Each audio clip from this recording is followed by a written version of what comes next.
தந்தி தொலைக்காட்சி நேயர்களுக்கு வணக்கம். நல்லதை சொல்வோம், நல்லதை செய்வோம், நல்லதே நடக்கும். இன்று 25/7/2025 வெள்ளிக்கிழமை, பூசம் நட்சத்திரம், மாலை 5:56 வரை, பிறகு ஆயில்யம். இன்றைக்கு நான் உங்களுக்கு சொல்ல இருக்கிற நல்ல கருத்து, யாருக்கு எந்த திசையில் அலுவலகத்தினுடைய அறை வாசல் அமைக்க வேண்டும், எப்படி அமைக்கணும் அப்படிங்கிறது. ரொம்ப இடங்களில் போனீங்கன்னா, இந்த ஆஃபீஸுக்கெல்லாம் போனீங்கன்னா சில இடங்களில் குறுகலாக இருக்கும் வாசல், அல்லது அவங்களுடைய அந்த கதவு ஓப்பன் பண்ணுற இடத்துல சில தடைகள் இருக்கும். சமீபத்தில் கோயம்புத்தூருக்கு நான் போயிருந்தேன். அங்கே ஒரு பெரிய கம்பெனி, அந்த கம்பெனியினுடைய தலைமை அதிகாரி என்னை பார்க்கணும்னு சொல்லியிருந்தார்.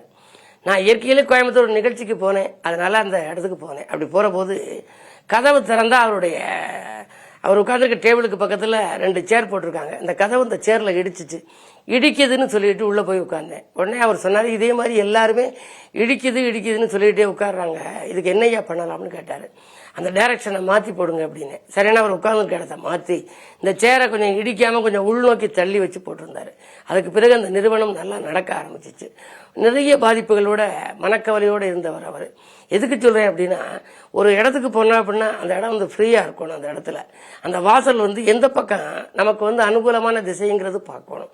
திசை அது பார்த்தா மட்டும் பத்தாது, நடக்கிற திசாபுத்தியில் உள்ள திசையும் நல்லா இருக்கணும். இப்போ 1, 10, 19, 28 ஆகிய தேதியில் பிறந்தா நீங்க சூரியனுடைய ஆதிக்கம் அப்படிங்கிறாங்க.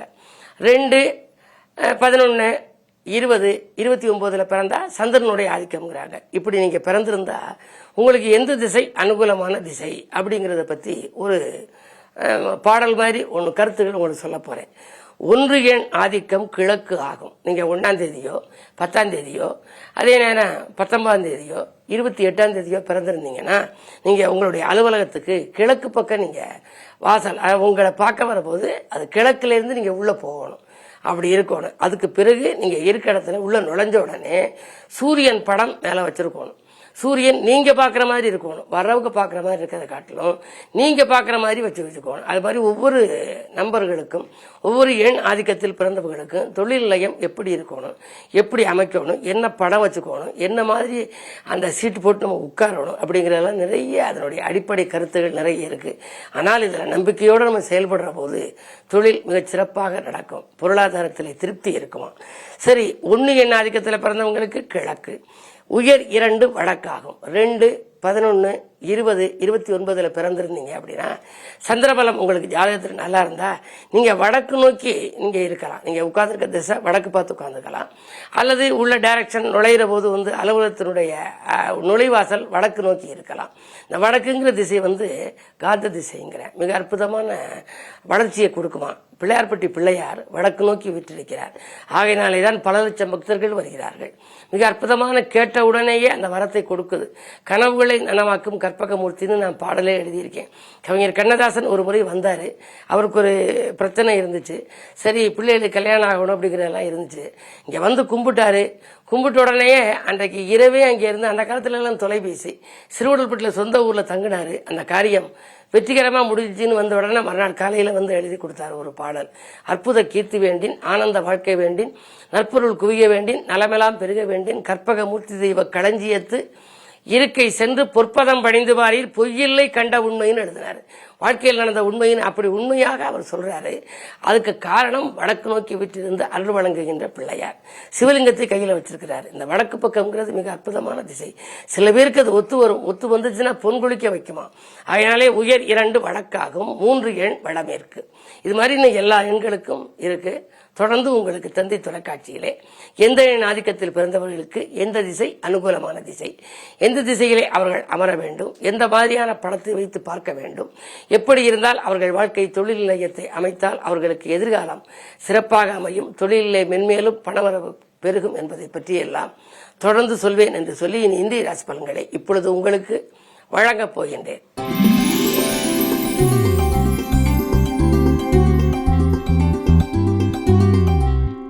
மேசராசி நேயர்களே, உங்களுக்கெல்லாம் இன்று பணியாளர்களிடம் பக்குவமாக நடந்து கொள்ள வேண்டிய நாள். சில பணிகள் பாதியிலேயே நிற்கலாம். உங்களுடைய ராசிநாதனோடு கேது இருக்கின்றார். பொதுவாகவே கேது ராசிநாதனோடு இருக்கின்ற பொழுது இனம் புரியாத கவலை மேலோங்கும். எதையும் ஒரு சிலருக்கு ஏதாவது நாம் சொல்லிவிட்டு இப்படி சொல்லிவிட்டோமே என்று வருத்தப்படக்கூடிய சூழல் உருவாகலாம். சொத்துக்களால் சிலருக்கு பிரச்சனைகள் வரலாம், சொந்தங்களாலும் பிரச்சனைகள் வரலாம். கொஞ்சம் எதையும் ஒரு முறைக்கு பல முறை யோசித்து செய்வது நல்லது. மதியத்திற்கு மேல் உங்களுடைய மனக்கலக்கம் அகலும், பொருளாதாரம் நிறைவாக இருக்கும்.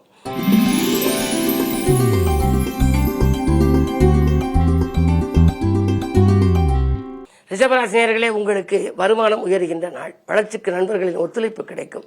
பெருமைக்குரிய தகவல்கள் இல்லம் வரப்போகிறது. ஆரோக்கியம் சீராகி ஆனந்தப்படுத்தும். எந்த காரியத்தை நீங்கள் எளிதில் செய்ய நினைத்தீர்களோ அதை செய்து முடித்து வெற்றி காண்பீர்கள்.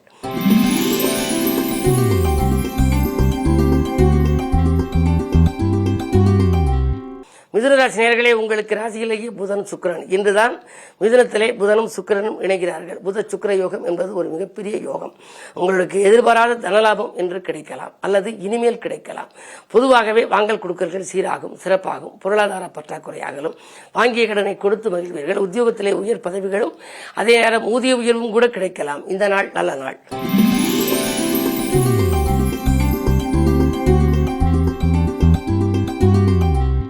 கடகராசினியர்களே, ராசியிலேயே சந்திரன். எண்ணங்கள் எளிதில் நிறைவேறும். இயல்பாகவே நீங்கள் எதை செய்ய நினைத்தீர்களோ அதை செய்து முடிப்பீர்கள். காரிய சாதனைக்கு உகந்த நாள். அஷ்டமத்தில் சனி வக்ர இயக்கத்தில் இருப்பதால் ஆரோக்கியம் சீராகி ஆனந்தப்படுத்தும். பெரிய அளவிலே உடல்நலத்தில் பாதிப்புகள் ஏற்படாது. கேட்ட இடத்தில் உதவிகளும் கிடைக்கும். இடமாற்றங்கள் இனிமை தரும் விதம் அமையும்.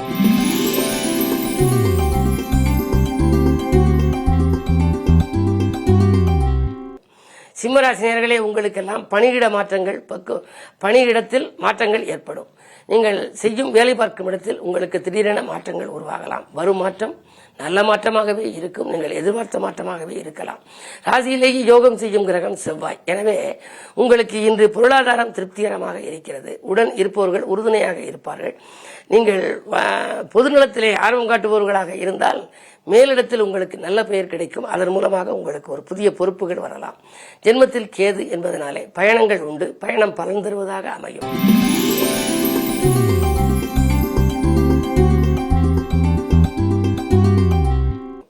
கன்னிராசி நேயர்களே, 10ஆம் இடம் பலம் பெற்றிருக்கிறது.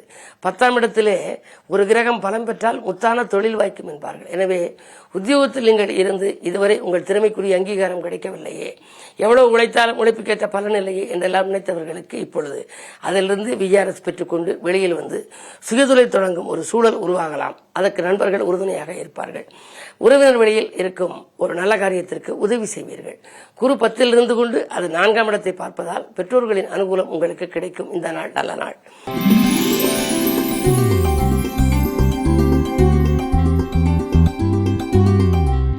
துலாம் ராசி நேயர்களே, உங்களுக்கு வாக்குவாதங்களை தவிர்த்து வளம் காண வேண்டிய நாள். வீட்டுக்கு வரும் விருந்தினர்களால் சில தொல்லைகள் ஏற்படலாம். கேது பார்வை இருப்பதனாலே மிக மிக கவனத்தோடு இருப்பது நல்லது. அதே நேரத்தில் வெளியிடங்களுக்கு செல்லும் பொழுது மதிப்பையும் மரியாதையும் தக்க வைத்துக் கொள்ளுங்கள். பணிபுரியும் இடத்தில் கொஞ்சம் பக்குவமாக நடந்து கொள்வது நல்லது. உங்களுடைய முன்னேற்றத்தையோ உங்களுக்கு வரும் நல்ல வாய்ப்புகளையோ அருகில் இருப்பவர்களிடம் நீங்கள் விலாவாரியாக விமர்சிக்க வேண்டாம். அப்படி விமர்சித்தால் அதனால் பிரச்சனைகள் வரலாம்.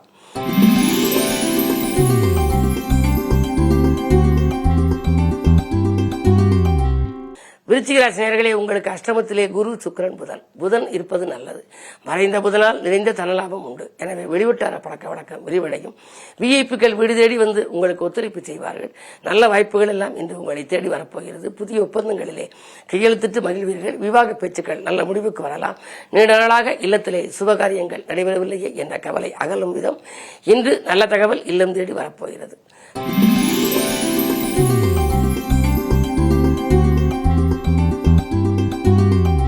தனுசு ராசி நேயர்களே, சந்திராஷ்டமம். எது செய்தாலும் யோசித்து செய்ய வேண்டும். பல காரியங்கள் அரைகுறையாக நிற்கும். தான் உண்டு தன் வேலை உண்டு என்று இருக்க வேண்டும். பிறருக்கு நன்மை செய்தாலும் அது தீமையாகவே தெரியும். உங்களை குடும்பத்தில் உள்ளவர்கள் நீங்கள் என்னதான் நன்றாக செய்தாலும் நன்றி காட்ட மாட்டார்கள், குறை கூறுவார்கள். எனவே இன்று சிந்தித்து செயல்பட வேண்டிய நாள் என்பதை அறிந்து கொள்ளுங்கள். வெள்ளிக்கிழமை என்பதால் அம்பிகை வழிபாடு நன்மை தரும்.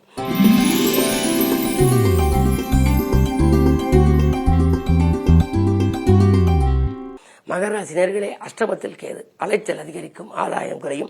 வாகன பழுதுகளால் வாட்டம் உங்களுக்கு ஏற்படலாம்.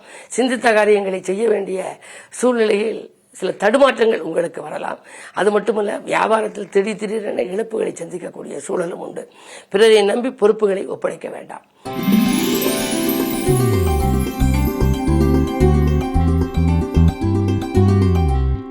கும்பராசினியர்களே, உங்களுக்கு ஜென்மச்சனியாக இருந்தாலும் வரவு திருப்திகரமாக இருக்கிறது. வாய்ப்புகள் வாயில் தேடி வரும். வாகனங்கள் வாங்க முயற்சியில் ஆர்வம் காட்டுவீர்கள். பழைய வாகனங்களை கொடுத்துவிட்டு புதிய வாகனங்கள் வாங்குவதற்காக நீங்கள் எடுத்த முயற்சி கைகூடும். உழைப்புக்கேற்ற பலன் உண்டு. அதே நேரம் சக பணியாளர்களால் ஏற்பட்ட சங்கடங்கள் அகலும். உத்தியோகத்தில் மேலதிகாரிகள் உங்களுக்கு சில நுணுக்கங்களை கற்றுக் கொடுப்பார்கள். இடம் வாங்குவது, பூமி வாங்குவது பற்றி சிந்திப்பீர்கள். இன்று நல்ல நாள்.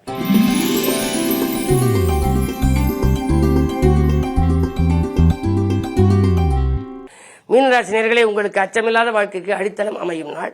அமைதிக்காக நீங்கள் ஆலயத்தை நோக்கி அடி எடுத்து வைப்பீர்கள். வாழ்க்கை தேவைகள் பூர்த்தியாகும். பொதுநலத்தில் இருப்பவர்களுக்கு புதிய பொறுப்புகளும் பதவிகளும் கிடைக்கலாம். அதே நேரம் வீண் வாக்குவாதங்களிலிருந்து நீங்கள் விடுபடுவது நல்லது. 5ஆம் இடத்திலே சூரியன் இருக்கின்றார், அவரோடு சந்திரனும் இருக்கின்றார். படித்து முடித்து வேலையில்லாமல் இருக்கும் பிள்ளைகளுக்கு வேலைக்காக ஏற்பாடு செய்தால் அது கிடைக்கும். மாலைக்காக ஏற்பாடு செய்தால், அதாவது திருமணம் சம்பந்தமாக முயற்சித்தால் அதுவும் கைகூடலாம். இந்த நாள் யோகமான நாள். மேலும் விவரங்கள் அறிய தினத்தந்தி படியுங்கள்.